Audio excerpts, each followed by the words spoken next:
What? It's Friday? Really? Myrtle says it's Friday.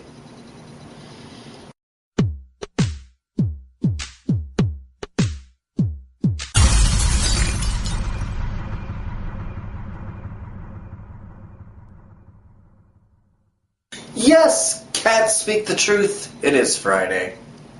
Which you know what that means. No, not another crotch shaving. It's time for another top 5. And this week, it's going to be comedians. That would be people who get paid to tell jokes. My services are free.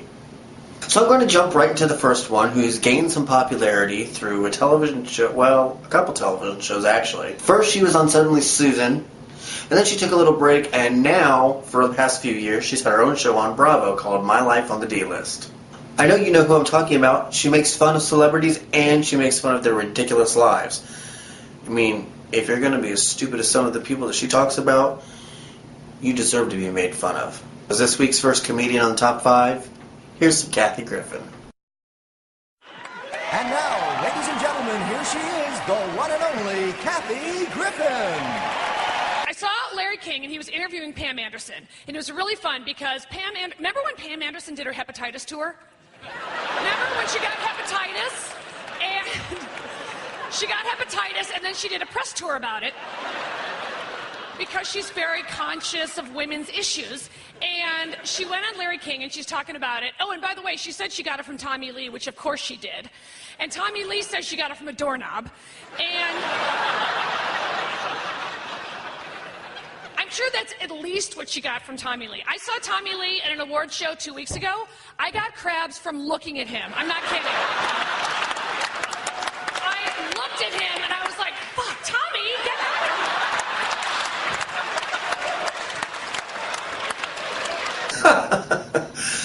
Don't you just love her wit? Next up, we have another female comic who is of Asian descent. Or is she Chinese? Or Japanese? Anyway, whatever kind of slanted eye foreigner she is, she's made her way up through the cesspool of comedians, just like Kathy Griffin, to kind of shine out on her own with her own style of comedy. She tends to mix up stand-up comedy along with some of her own musical songs. Maybe you remember this song from a few years ago. My puss looks so fantastic. Your puss smell like burnt plastic. My puss like it nice and rough. Your puss got some bad dandruff. My puss is so fine that I flaunt it. Your puss is so old that it's haunted. My puss make everybody horny. Your puss look like Barney. My puss won 15 Tonys. Your puss hang down to your knees. Ooh, girl, just listen to that. It makes my puss hurt. But coming up as our second comedian in this, here is a little bit from Margaret Cho. I hate Sarah Palin. I would never vote for her. I hate her politics, but I kinda want to fuck her.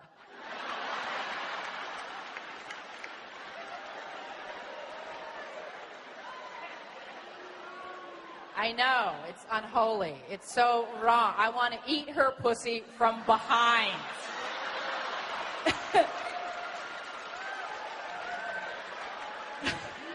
Eskimo style.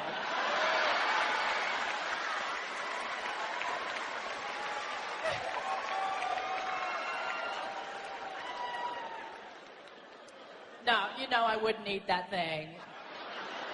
Because you know it's frozen.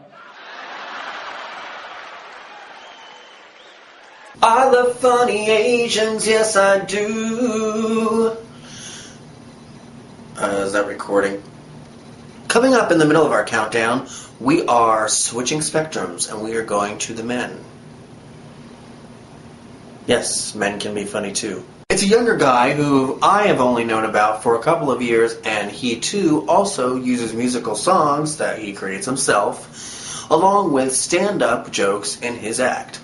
And I don't know too much personal information about this comedian, but I figured the video that I've chosen will speak for itself. So here in the middle of our little countdown is Bo Burnham. Guys, I believe in the Zodiac. I do. I'm a Leo. I love Titanic. But this is something a little bit morbidly ironic. My grandmother, she was a Cancer, and she was actually killed by a giant crab. I find numbers fascinating, and more specifically the numbers I find statistics to be particularly enlightening, thought-provoking even. I've gathered some here. These are all 100% true statistics. So when you leave this theater and enter the world devoid of art, you can check them, and they will come back because they are true. I don't want them to blow your mind, guys. I don't. But maybe you're going to hear one of these, just one, and think, hey, I never thought of that. So these are my statistics. The average person has one fallopian tube.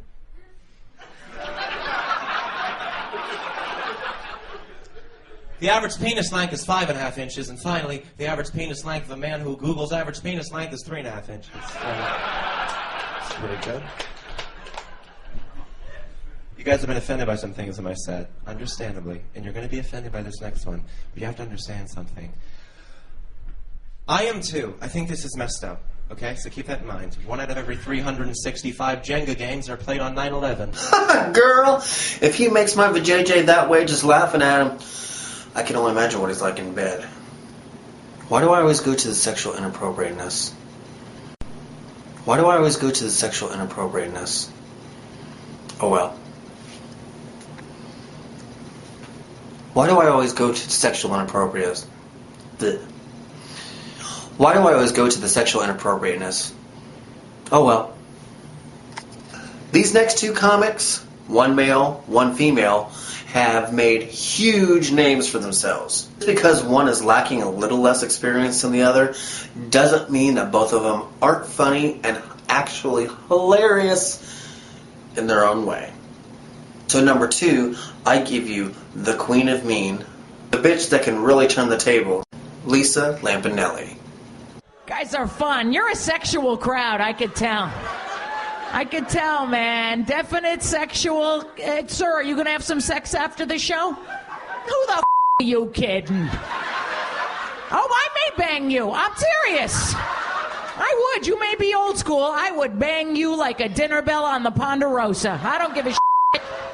I would love that. You know why? I always did want a Spanish guy. They talk very sexy, you know? Like, are you Mexican or Puerto Rican? Mexican, terrific. Are you having a good time tonight? See, compared to picking fruit all day, this ain't that bad. I joke, he doesn't work. See, because that's a bull stereotype that white devils feel that Hispanics don't work. Bull. That is the hardest working population in this country. It's Hispanic people. It's true, man. What do you do for a living, puppy?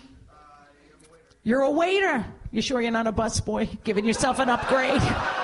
Shut the up. Somebody has to do that, you assholes. After watching that clip, you're like, Justin, that was way too offensive. I don't even know if I'm going to keep watching your videos anymore now.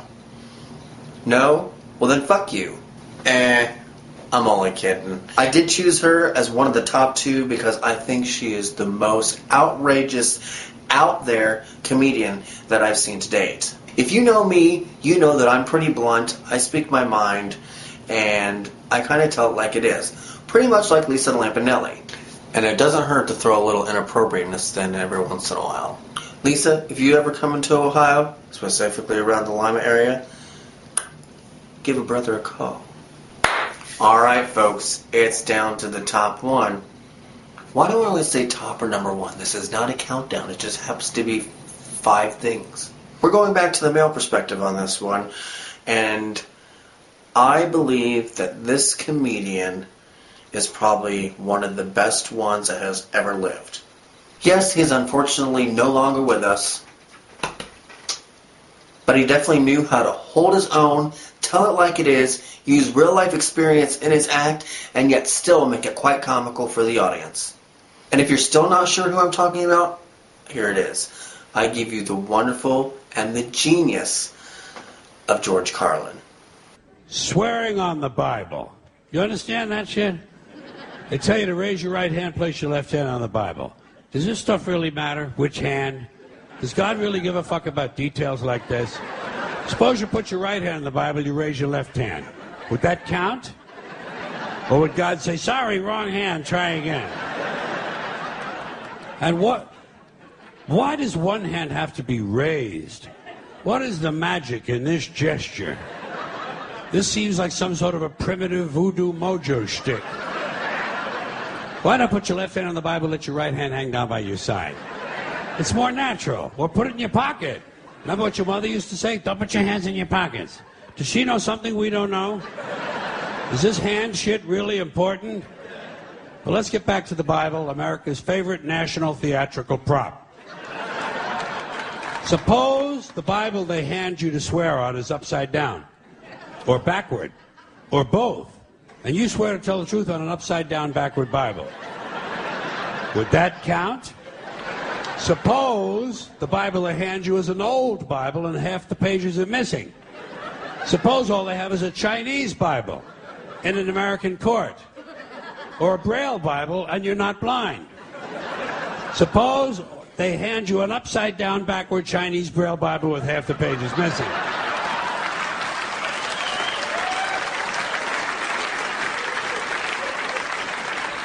At what point does all of this stuff just break down and become just a lot of stupid shit that somebody made up? They fucking made it up, folks. It's make-believe. It's make-believe. Now, all right. Okay. Let's leave the Bible aside. We'll get back to the science fiction reading later. The more important question is, what is the big deal about swearing to God in the first place? Why does swearing to God mean you're going to tell the truth? Wouldn't affect me. If they said to me, you swear to tell the truth, the whole truth, and nothing but the truth, so help you God, I'd say, yeah. I'll tell you about as much truth as the people who wrote that fucking Bible. How do you like that? Huh? You know, after watching that clip, I think I have officially, as the first time as an adult, wet myself. No, really, I didn't wet myself. I shit myself. But in all seriousness, you can't deny that George Carlin was one of the top comedians of all time, or at least recent history. And I regret very much that I had never gotten a chance to see him live. However, thanks to the wonders that is YouTube, I can still watch videos and feel like I'm in the audience. So I can continually piss and shit my pants over and over again. That does it for this top 5. I hope you enjoyed it.